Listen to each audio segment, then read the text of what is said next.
Kalau Sri Mulyani, Menteri Keuangan bilang, kenaikan PPN 12% ini untuk menjaga kesehatan APBN, gua sampai sekarang tuh nggak ngerti ya. Kalau lu bilang pengen menjaga kesehatan APBN, dan lu tahu sekarang lagi susah untuk mendapatkan pemasukan, ya berhemat dong. Tapi ini yang sampai sekarang gua masih bingung kenapa masih terus dilakukan.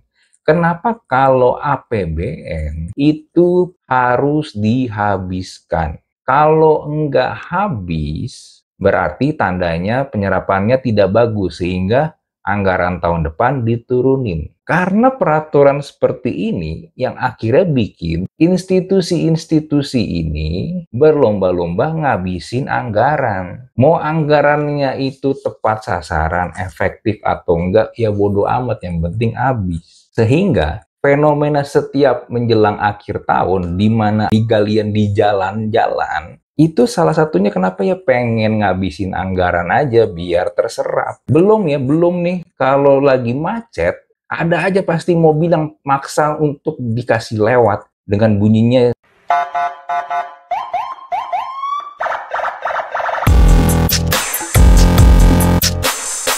Selamat datang di Thinking Room.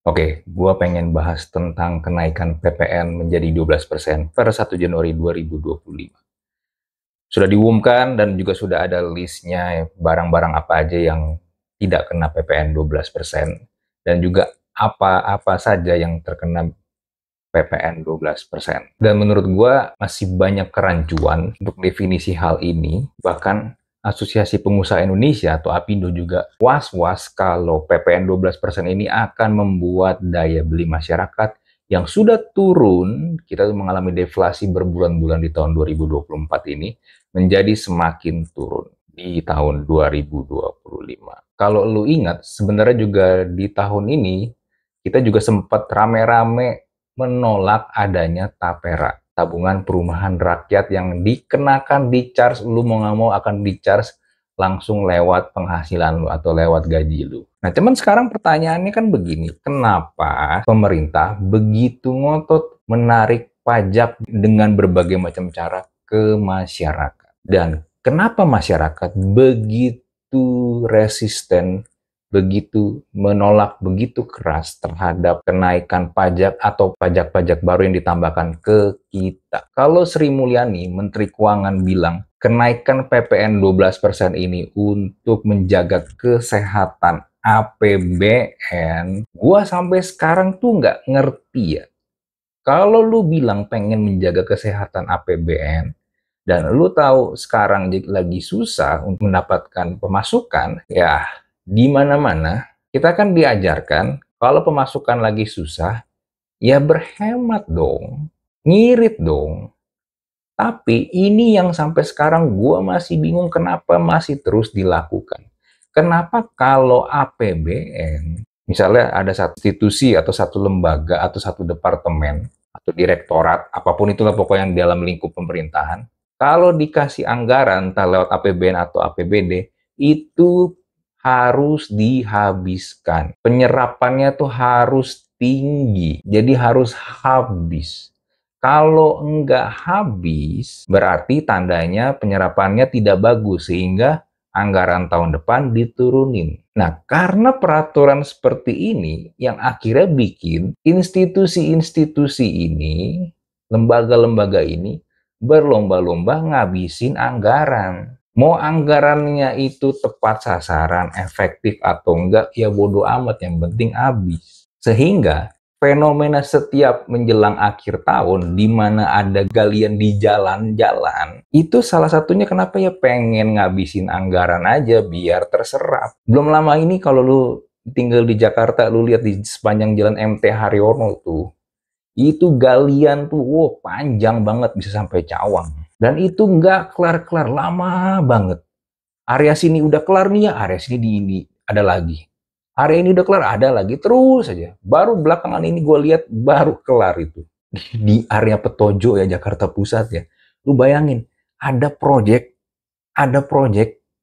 gue nggak tahu tuh project apa, tapi yang pasti itu proyek makan hampir sepanjang jalan, jadi cuma nyisain satu lajur doang di sebelah sini dan di sebelah sini. Dan itu di tempat, tau nggak galiannya di mana? Galiannya tuh pas di lampu, di traffic light, lu bayangin, di traffic light. Jadi orang kalau di traffic light itu cuma bisa ngantrinya di pinggir doang, satu lajur doang. Lu bayangin betapa chaosnya itu. Dan itu pengerjaannya, kalau memang tahu itu di area yang, come on man, kenapa nggak dicepetin? Didiamin aja udah gitu. Belum nih, kalau lagi macet nih, ada aja pasti mobil yang maksa untuk dikasih lewat dengan bunyinya. Atau kalau nggak meeting gitu ya, tiap kali rapat meeting, itu di hotel gitu loh. Nyewa ruangan hotel. Bahkan kadang-kadang ada gitu di book satu ruangan, tapi nggak ada yang datang gitu. Tapi di book aja buat meeting, tapi nggak ada yang datang gitu. Nah, itu kan beberapa contoh ya, selain ini ya, selain juga banyak terjadi korupsi, yang korup juga kadang-kadang nggak tahu malu, bodoh amat, dan udah gitu hukumannya ringan, dan tidak dimiskinkan setahu gua, mungkin ada yang dimiskinkan, tapi ya mungkin kalau ada boleh nanti tulis di kolom komen, kasih contohnya gitu, biar kita sama-sama lihat. Yang akhirnya kan membuat masyarakat, membuat kita nih sebagai masyarakat, kan menjadi antipati. Kita tidak percaya kredibilitas dari pemerintah kalau lu narikin pajak ini, itu memang untuk sesuatu yang tepat sasaran, untuk sesuatu yang memang ada gunanya. Karena yang kita lihat, yang kita rasakan dari uang yang diambil lewat pajak, uang kita yang diambil lewat pajak ini, yang kita lihat akhirnya dipakai untuk hal-hal yang menurut kita, ini apaan sih? Studi banding ke luar negeri, rame-rame, berangkat. Kadang-kadang mungkin bisa ajak keluarga ya sekalian gitu. Tapi mana hasilnya gitu? Hasilnya mana? Ketemu Elon Musk, supaya Elon Musk datang langsung ke kantornya Elon Musk, supaya Elon Musk investasi ke Indonesia. Mana? Elon Musk datang ke sini cuma buat jualan Starlink kok. Internetnya dia. Mana investasi?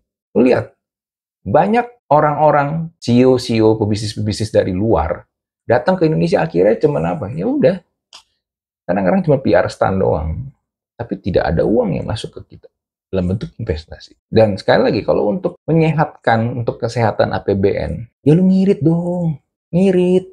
Jangan tetap mempertahankan kalau penyerapan anggaran itu ya harus habis. Ya kalau memang ternyata tidak habis, kan bisa untuk di tahun berikutnya. Bukan itu dijadikan tolak ukur nanti anggaran dinaikkan atau diturunkan, kan aneh kan? Dan sebenarnya dengan pemerintah memberikan pajak-pajak baru atau menaikkan pajak yang sudah ada seperti PPN 12% ini, sebenarnya itu adalah sebuah tanda kalau pemerintah kita itu sebenarnya gagal dalam mengelola ekonomi Indonesia. Pemerintah pada dasarnya, kenapa juga menaikkan PPN? Menurut gua ya, kenapa menaikkan PPN jadi 12%? Karena pemerintah gagal dalam menaikkan tax ratio. Tax ratio di Indonesia itu terhitung rendah, hanya 10-11%. Salah satu yang terendah di dunia. Artinya penerimaan pajak negara itu dibandingkan dengan produk domestik bruto atau PDB, itu sangat kecil. Nah, kenapa kecil? Kenapa tax ratio-nya rendah? Karena basis pajaknya sempit. Orang-orang yang bisa dikenakan pajak itu kecil, nggak banyak jumlahnya. Nah, kenapa nggak banyak jumlahnya? Karena mayoritas penduduk Indonesia itu bekerjanya bukan di sektor formal, tapi di sektor informal. Kenapa mereka tidak bekerja di sektor formal dan bekerja di sektor informal? Karena pemerintah kita gagal membangun industri manufaktur. Industri manufaktur kita tidak kuat. Jadi, daripada repot-repot membangun industri manufaktur, menaikkan tax ratio, ya udah paling gampang semua aja di-charge, semua barang di-charge gitu. Dinaikkan lewat PPN 12%. Padahal, salah satu syarat sebuah negara menjadi negara maju itu adalah industri manufakturnya maju. Tapi kita, industri manufakturnya gagal dibangun. Paling terakhir, Sritex pilot. Bahkan sempat ada tim dari pemerintah datang, tenang aja, kita akan usahakan, tidak ada PHK, tetap aja kan. Lu nggak ada modal lagi, modal lu habis, lu mau bagaimanapun ya, lu harus Mau nggak mau ya pilot, kalau nggak duit dari mana? Siapa yang mau bayarin untuk terus beroperasi itu pabrik? Sritex itu adalah salah satu pabrik tekstil terbesar di Indonesia. Gagal. Kalah kita bersaing dengan produk dari luar, produk dari China. Nah, kenapa industri manufaktur ini penting? Karena begini, kita ini kan awalnya negara agraris ya, negara agraris, negaranya yang negara petani. Oke, supaya orang-orang masyarakatnya itu naik level, kita harus menuju bergerak menjadi negara manufaktur, memproduksi sesuatu, memproduksi barang, memproduksi produk yang berkualitas. Nah, untuk memproduksi barang atau produk yang berkualitas, of course, sangat dibutuhkan human resource dengan kualitas dan skill yang bagus. Nah, untuk mendapatkan skill yang bagus, of course, mereka harus dilatih dulu. Nah, kesempatan mereka untuk dilatih, untuk belajar, itu menjadi lebih kecil karena kenapa? Karena industri manufakturnya itu tidak banyak di Indonesia. Nah, untuk supaya industri manufakturnya bisa maju, kita butuh investasi dari luar yang mau nanam duit di sini, buka pabrik di sini. Misalnya ada brand dari luar, oke boleh, tapi buka pabriknya di sini, produksinya di sini, dan yang bekerja karyawan-karyawannya, buru-burunya dari penduduk lokal, penduduk Indonesia.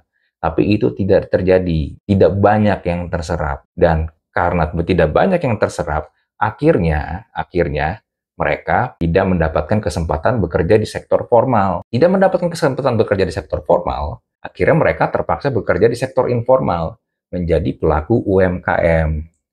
Jadi, jangan juga senang, jangan juga happy, jangan juga dibangga-banggain kalau UMKM kita itu jumlahnya banyak. Konon sekitar 90% ekonomi Indonesia itu ditopang oleh para pelaku UMKM. Nah, permasalahannya adalah itu tadi, pelaku UMKM ini itu terpaksa jadi UMKM, terpaksa informal. Karena kenapa mereka tidak mendapatkan kesempatan, mereka kalah bersaing untuk bekerja di sektor formal. Pelaku UMKM-nya sendiri ini akhirnya banyak yang bertahun-tahun atau mungkin seumur hidup mereka yang hanya menjadi UMKM, tidak pernah bisa juga naik kelas menjadi sebuah bisnis yang lebih proper, yang lebih sustain, atau mungkin bisa scale up, naik menjadi sebuah bisnis yang lebih besar. Hanya menjadi UMKM doang. Lu menarikin pajak dari para pelaku sektor informal dari UMKM ini kan susah, karena mereka tiap hari pun belum tentu mendapatkan penghasilan.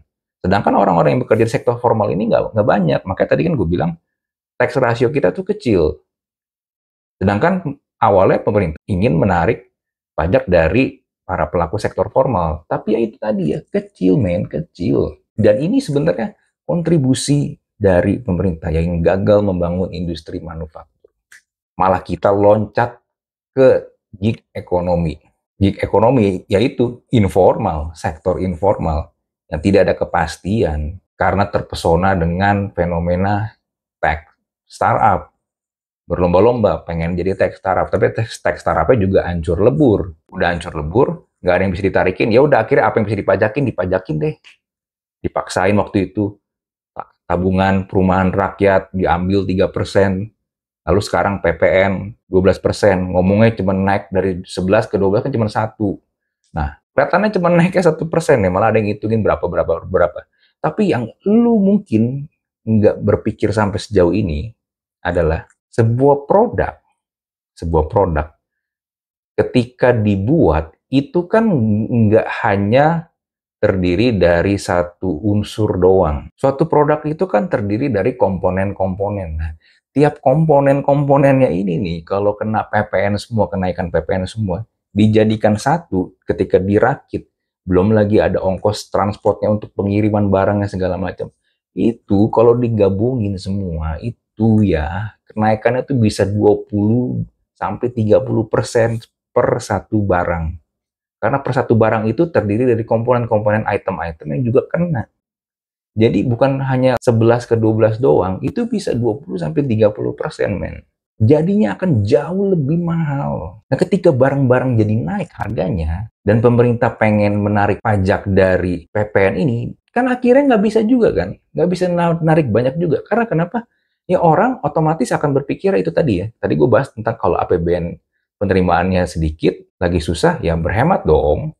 Ya, sama. rakyat juga secara otomatis survival mode, ya oke, gue harus nahan, gue harus hemat, gue nggak mau spend, gue tahan spendnya. Nah, ketika masyarakat, ketika rakyatnya nggak mau spend, apa yang terjadi? Ya, penerimaan pajaknya juga jadi sedikit dong. Nggak bisa lu dapetin dong. Masa kayak gitu nggak kepikir sih? Bukannya kasih stimulus gitu ya, pajak diturunin, bahkan Vietnam menurunkan pajaknya PPN menjadi 8%. Ya karena apa? Ya supaya orang spending dulu aja, supaya ekonominya ini muter. Kalau ekonominya nggak muter, ya gimana lu juga bisa dapetin tax, man? Come on, Bapak dan Ibu di pemerintahan, Presiden Prabowo, Ibu Sri Mulyani, atau siapapun yang in charge di sini.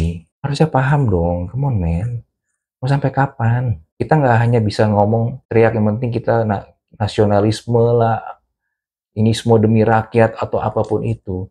Ya boleh, itu buat semangat, menyemangati boleh. Tapi kan butuh strategi, butuh langkah-langkah taktis, supaya planningnya berhasil. Atau jangan-jangan malah sebenarnya tidak ada strategi, tidak ada planning. Nah itu ya udahlah, kacau itu, men, kacau. Udahlah, gue bingung mau ngomong apa lagi.